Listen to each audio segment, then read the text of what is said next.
Chiamiamo quindi la terza e ultima batteria. In corsia 1 Susanna Fiorese, alla 2 Nicole Innocenti, in corsia 3 Arianna Casarotto, alla 4 Laura Mazzotta, alla 5 Alessia De Luca, alla 6 Ilaria Stevanella, in 7 Silvia Stanghellini, alla 8 Sofia Pidotto.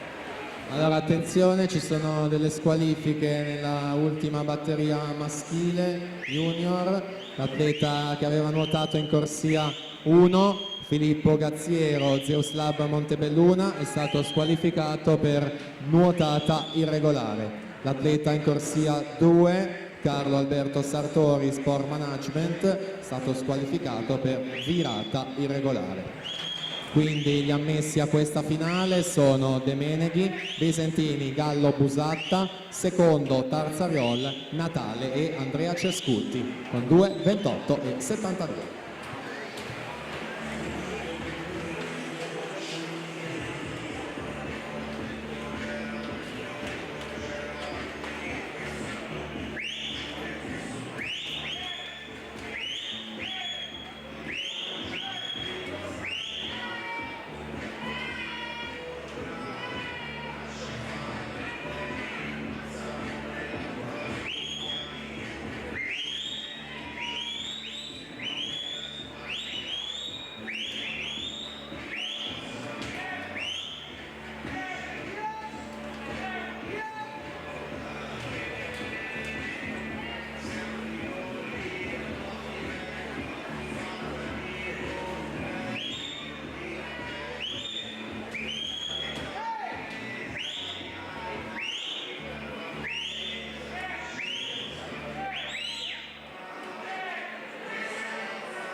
Beatrice Mascotto 2:34 e 79 a vincere questa seconda batteria su Matilde Cerchiera, 2:41 e 51 in seconda posizione.